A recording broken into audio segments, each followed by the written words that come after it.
बिजली चोरी मामला, सांसद के दावे पर प्रमाण की मांग, 1 करोड़ का जुर्माना।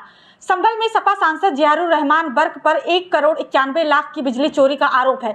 बिजली विभाग ने उनके जवाब को अस्वीकार करते हुए दस्तावेजी प्रमाण पेश करने का निर्देश दिया है। प्रमाण देने के लिए 1 सप्ताह का समय दिया गया है। प्रमाण न देने पर वसूली की प्रक्रिया शुरू होगी।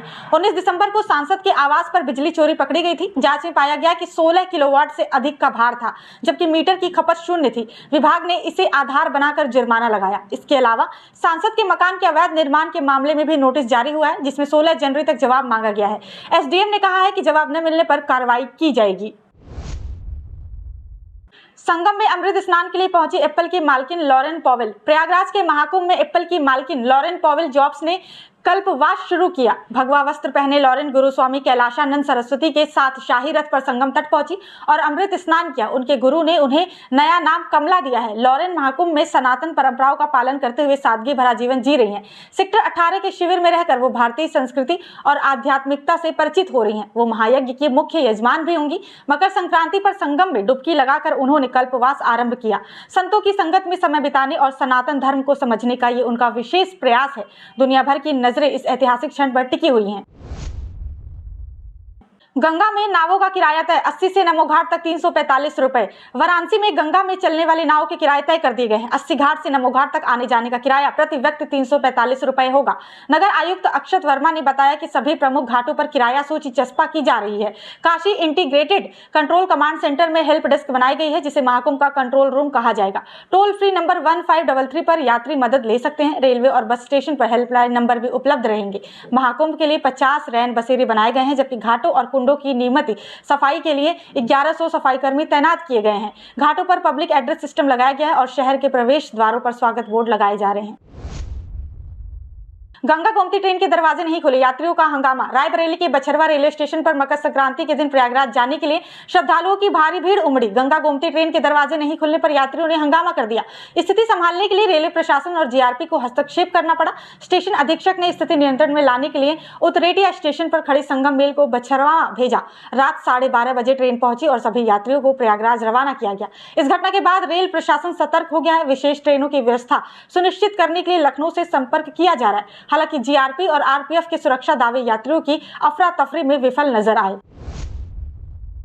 बरेली समेत कई जिलों में घना कोहरा, ठंड बढ़ गई। मकर संक्रांति के दिन यूपी के बरेली और आसपास के जिलों में घना कोहरा छा गया। मंगलवार सुबह 4 बजे से लेकर दोपहर 12 बजे तक सूरज नहीं दिखा, जिससे लोग ठंड से ठिठुरते रहे। 2 दिन धूप के बाद मौसम ने करवट ली और गलन बढ़ गई। अन्य जिलों की स्थिति, बदायूं सीजन का सबसे घना कोहरा, सुबह 10 बजे तक दृश्यता बेहद कम, वाहन चालकों को लाइट जलानी पड़ी। शाहजहांपुर दृश्यता 30 मीटर तक गिर गई। न्यूनतम तापमान 10 डिग्री सेल्सियस, ठंडी पश्चिमी हवाओं से गलन बढ़ी। लखीमपुर खीरी दृश्यता 0, हाईवे पर वाहनों को दिक्कत, तापमान 10 डिग्री सेल्सियस और मौसम विभाग ने ऑरेंज अलर्ट जारी किया। पीलीभीत सुबह से घने कोहरे ने आवागमन धीमा कर दिया, दृश्यता 30-40 मीटर तक रही। मौसम विभाग ने अगले 3 दिन घने कोहरे का पूर्वानुमान जारी किया है। लोगों को सावधानी बरतने की सलाह भी दी गई है। श्रमिक भवनों पर अवैध कब्जे, अब होगी जांच। आगरा के बलकेश्वर में श्रमिकों के लिए बनाए गए 1294 भवनों में से अधिकांश पर अवैध कब्जे हो गए हैं। कुछ भवनों में परिवार रहने लगे हैं तो कुछ में व्यवसायिक गतिविधियां चलाई जा रही हैं। इससे बेघर श्रमिकों को आवास नहीं मिल पा रहा है। जन प्रहरी संस्था संयोजक नरोत्तम सिंह शर्मा की शिकायत पर मुख्यमंत्री योगी आदित्यनाथ के निर्देश पर अपर मुख्य सचिव की अध्यक्षता में 8 सदस्यीय कमेटी बनाई गई है। ये कमेटी प्रदेश भर में श्रमिक कॉलोनियों के अवैध कब्जों का सत्यापन करेगी और हर 3 माह में रिपोर्ट प्रस्तुत करेगी। कमेटी में 4 विभागों के विशेष सचिव, 2 विधायक, 1 शासन से नामित प्रतिनिधि और 1 श्रम संगठन के प्रतिनिधि शामिल हैं। 1 साल के भीतर शिकायतों का निस्तारण करने का लक्ष्य है। वेतन न मिलने पर ई बसों की हड़ताल, यात्री परेशान। आगरा में ई बस चालकों ने वेतन और पीएफ न मिलने पर सोमवार को हड़ताल कर दी। फाउंड्री नगर डिपो से बसों को बाहर नहीं निकलने दिया, जिससे यात्रियों को भारी परेशानी हुई। ई रिक्शा और ऑटो चालकों ने इसका फायदा उठाते हुए अधिक किराया वसूला। सुबह रामबाग, भगवान टॉकीज और आगरा कैंट जैसे स्थानों पर यात्री बसों का इंतजार करते रहे। चालकों का कहना है कि पिछले 6 महीने से पीएफ नहीं मिला और वेतन भी समय पर नहीं आता। शाम 4 बजे कंपनी के आश्वासन पर हड़ताल खत्म हुई। सांसद चाहर की 24 घंटे की चौपाल, 335 शिकायतें दर्ज। फतेहपुर सिकरी के सांसद राजकुमार चाहर ने बिजली समस्याओं के समाधान के लिए दक्षिणांचल मुख्यालय पर 24 घंटे की जन चौपाल लगाई। ठंड के बावजूद 335 शिकायतें दर्ज की गई, जिनमें 139 बिजली चोरी, 153 बकाया बिल और अन्य कनेक्शन से जुड़ी समस्याएं थी। मनकेड़ा गांव की जमुना देवी के 34,000 बकाया बिल में सांसद ने अपने वेतन से 23,000 चुकाकर मदद की। मंगलवार दोपहर तक शिकायतें दर्ज होंगी। समाधान के लिए डीएम और बिजली विभाग के अधिकारियों से चर्चा होगी। सांसद ने अन्य विभागों की जन चौपाल लगाने का भी आश्वासन दिया। हलवाई की बगीची में बनेगा नया लेडी लॉयल अस्पताल। एसएन मेडिकल कॉलेज के विस्तार के तहत महिला जिला अस्पताल को हलवाई के बगीची में स्थानांतरित करने का प्रस्ताव तैयार किया गया है। नई इमारत में कई आधुनिक सुविधाएं शामिल होंगी। लेडी लॉयल अस्पताल की वर्तमान जमीन पर जो 20 एकड़ में फैली है, एसएन मेडिकल कॉलेज को मिनी एम्स बनाने के लिए इस्तेमाल की जा रही है। हलवाई की बगीची में एसएन के 5 एकड़ जमीन पर नया अस्पताल बनेगा। स्वास्थ्य विभाग द्वारा बजट और नक्शे की प्रक्रिया पूरी करने के बाद निर्माण कार्य शुरू होगा। ताजमहल के पास पेटा का अभियान, 170 कांटेदार लगाम जब्त। ताजमहल के आसपास पेटा इंडिया और पुलिस ने अभियान चलाकर घोड़ों के मुंह पर इस्तेमाल हो रहे 170 कांटेदार लगाम जब्त किए। ये लगाम घोड़ों के होठ के मांस को काटते हैं, जिससे उन्हें गहरा दर्द होता है। पेटा के तुषार कौल ने बताया कि कांटेदार लगाम का प्रयोग तांगे और शादियों में किया जाता है, जो पशु क्रूरता निवारण अधिनियम 1965 का उल्लंघन है। घोड़ा मालिकों को इन लगामों की जगह प्लेन दर्द रहित लगाम दी गई।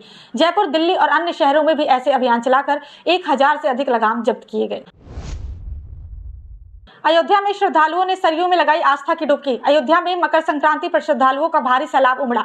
भीषण ठंड के बावजूद भक्तों ने सरयू नदी में डुबकी लगाई और भगवान सूर्यदेव की पूजा अर्चना की। स्नान के बाद तिल, खिचड़ी और गौदान करते हुए श्रद्धालु प्रमुख मंदिरों की ओर गए। राम जन्मभूमि, हनुमानगढ़ी, कनक भवन और नागेश्वर नाथ मंदिर में दर्शन के लिए भक्तों की लंबी कतारें रहीं।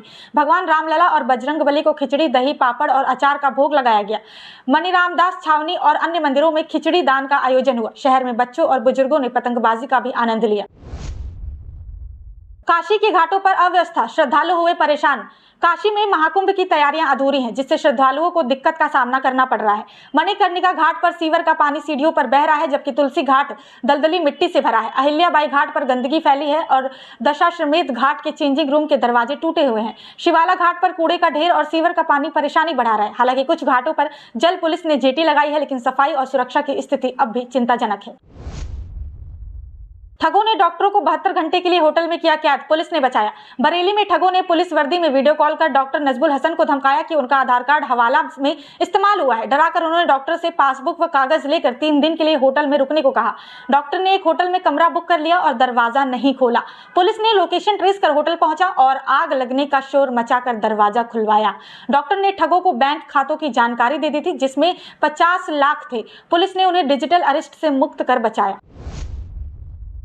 मेडिकल स्टोर कर्मचारी ने क्यूआर कोड बदलकर 30 लाख की धोखाधड़ी की। आगरा के सिकंदरा में एक मेडिकल स्टोर कर्मचारी ने मालिक से 30 लाख रुपए की ठगी की।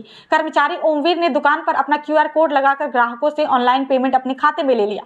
मालिक ओम मदान, जो अपने बेटे के इलाज में व्यस्त थे, को इस धोखाधड़ी का पता जुलाई 2024 में दवाओं की कमी से चला। पुलिस ने आरोपी को हिरासत में लिया, जिसने 10 लाख रुपए लौटाने का वादा किया था, लेकिन बाद में खुद का मेडिकल खोल लिया। सिकंदरा थाने में केस दर्ज कर कार्रवाई जारी है।